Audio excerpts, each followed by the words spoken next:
LM. Singhvi समिति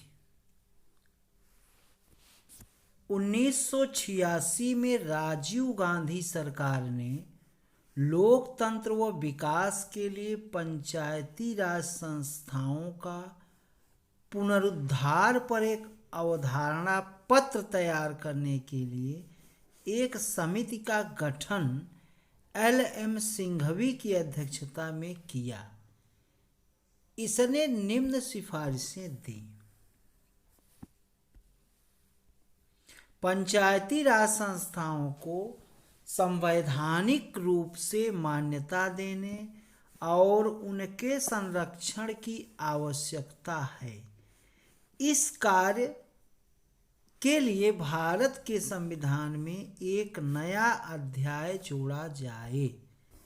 इससे उनकी पहचान और विश्वसनीयता और उल्लंघन होने में महत्वपूर्ण मदद मिलेगी। इसने पंचायती राज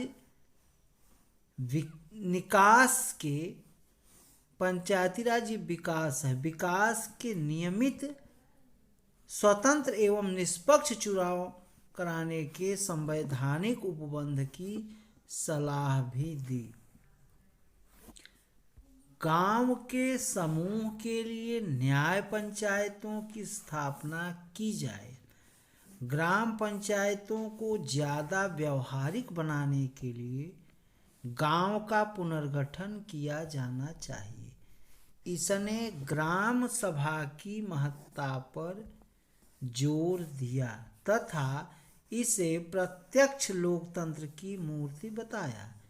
गांव की पंचायतों को ज़्यादा आर्थिक संसाधन उपलब्ध कराए जाने चाहिए। पंचायती राज संस्थाओं के चुनाव, उनके विघटन एवं उनके कार्यों से संबंधित जो भी विवाद उत्पन्न होते हैं, उनके निस्तारण के लिए न्यायिक अधिकारियों की स्थापना की जानी चाहिए। अब पंचायती राज से एक और समिति बनी है, थुंगन समिति। थुंगन समिति पर चर्चा। 1988 में संसद की सलाहकार समिति की एक उपसमिति के थुंगन समिति की अध्यक्षता में राजनीतिक और प्रशासनिक ढांचे की जांच करने के उद्देश्य से गठित की गई। इस समिति में पंचायती राज व्यवस्था को मजबूत बनाने के लिए सुझाव दिया। इस समिति ने निम्न अनुशंसाएं दी थी। पंचायती राज संस्थाओं को संवैधानिक मान्यता प्राप्त होनी चाहिए।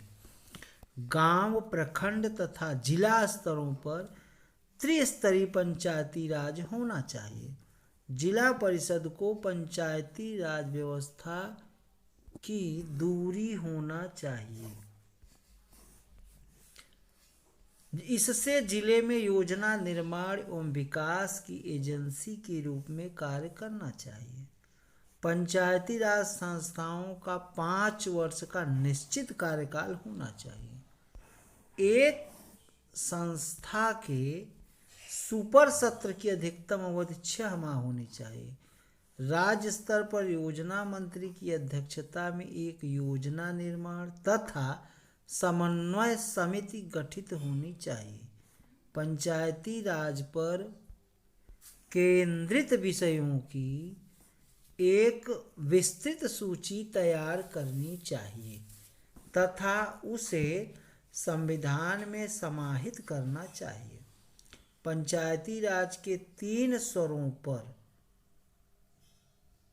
जनसंख्या के हिसाब से आरक्षण होना चाहिए। ये 3 स्तरों नहीं है, ये है स्तरों। महिलाओं के लिए भी आरक्षण होना चाहिए। हर राज्य में एक राज्य वित्त आयोग का गठन होना चाहिए। यह आयोग पंचायती राज संस्थाओं को वित्त के वितरण की पात्रता बिंदु तथा विधियां तय करेगा। जिला परिषद का मुख्य कार्यकारी पदाधिकारी जिले का कलेक्टर होगा। गाडगिल समिति 1988 में वीएन गाडगिल की अध्यक्षता में एक नीति एवं कार्यक्रम समिति का गठन कांग्रेस पार्टी ने किया। इस समिति से इस प्रश्न पर विचार करने के लिए कहा गया कि पंचायती राज संस्थाओं को प्रभावकारी कैसे बनाया जा सकता है। इस संदर्भ में समिति ने निम्न अनुशंसा की थी। पंचायती राज संस्थाओं को संवैधानिक दर्जा दिया जाए। गांव, प्रखंड तथा जिला स्तर पर त्रिस्तरीय पंचायती राज होना चाहिए। पंचायती राज संस्थाओं का कार्यकाल 5 वर्ष सुनिश्चित कर दिया जाए। पंचायत के सभी 3 स्तरों के सदस्यों का सीधा निर्वाचन होना चाहिए। एससी, एसटी तथा महिलाओं के लिए आरक्षण होना चाहिए।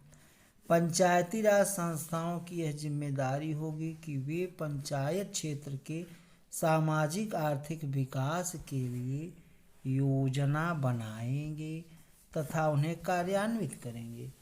गाडगिल समिति की अनुशंसा में एक संशोधन विधेयक के निर्माण का आधार बनी। इस विधेयक का लक्ष्य था पंचायती राज संस्थाओं को संवैधानिक दर्जा तथा सुरक्षा देना। संवैधानिक कारण एल.एम. सिंघवी समिति की सुझाव के उपरांत अनुशंसा की प्रतिक्रिया स्वरूप राजीव गांधी सरकार ने पंचायती राज संस्थाओं के संवैधानिकरण और उन्हें ज़्यादा शक्तिशाली और व्यापक बनाने हेतु जुलाई 1989 में 64वां संविधान संशोधन विधेयक लोकसभा में पेश किया गया। यद्यपि अगस्त 1989 में लोकसभा में यह विधेयक पारित हो गया, लेकिन राज्यसभा में यह विधेयक पारित नहीं हुआ। 1992 का 73वां संविधान संशोधन अधिनियम। इस अधिनियम ने भारत के संविधान में एक नया खंड 9 सम्मिलित किया। इसे पंचायतें नाम से इस भाग में उल्लिखित किया गया और अनुच्छेद 243 से 243 अण के प्रावधान सम्मिलित किए गए। इस अधिनियम ने संविधान में एक नई 11वीं सूची भी जोड़ी। इस अनुसूची में पंचायतों की 29 कार्यकारी विषय वस्तु हैं। यह अनुच्छेद 243 जी से संबंधित है। इस अधिनियम ने संविधान के 40वें अनुच्छेद को एक व्यवहारिक रूप दिया, जिसमें कहा गया है कि ग्राम पंचायतों को गठित करने के लिए राज्य कदम उठाएगा और उन्हें उन आवश्यक शक्तियों और अधिकारों से विभूषित करेगा जिससे कि वे स्वशासन की इकाई की तरह कार्य करने में सक्षम हों। यह अनुच्छेद राजनीति के निर्देशक सिद्धांतों का एक हिस्सा है। इस अधिनियम ने पंचायती राज संस्थाओं को एक संवैधानिक दर्जा दिया और इसे संविधान के अंतर्गत वाद योग्य हिस्से के अधीन लाया गया। इस अधिनियम की महत्वपूर्ण विशेषताएं निम्नलिखित हैं। ग्राम सभा। यह अधिनियम पंचायती राज के ग्राम सभा का प्रावधान करता है। इस निकाय में गांव स्तर पर गठित पंचायत क्षेत्र में निर्वाचक सूची में पंजीकृत व्यक्ति होते हैं। अतः यह पंचायत क्षेत्र में पंजीकृत मतदाताओं की एक ग्राम स्तरीय सभा है। त्रिस्तरीय प्रणाली। इस अधिनियम में सभी राज्यों के लिए एक त्रिस्तरीय प्रणाली का प्रावधान किया गया, अर्थात ग्राम, माध्यमिक और जिला स्तर पर पंचायत। अतः यह अधिनियम पूरे देश में पंचायती राज की संरचना में समरूपता लाता है। फिर भी ऐसा राज्य जिसकी जनसंख्या 20 लाख से न हो, ऊपर न हो, को माध्यमिक स्तर पर पंचायतों को गठन न करने की छूट देता है। गांव, माध्यमिक तथा जिला स्तर पर पंचायतों के सभी सदस्य लोगों द्वारा सीधे चुने जाएंगे। इसके अलावा और इसमें जो है महिलाओं के लिए इस अधिनियम में यह व्यवस्था की गई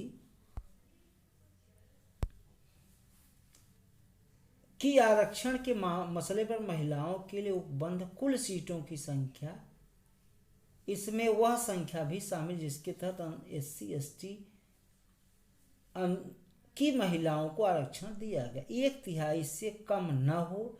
इसके अतिरिक्त पंचायतों में अध्यक्ष व अन्य पदों के लिए हर स्तर पर महिलाओं के लिए एक के लिए आरक्षण 1/3 से कम नहीं होना चाहिए।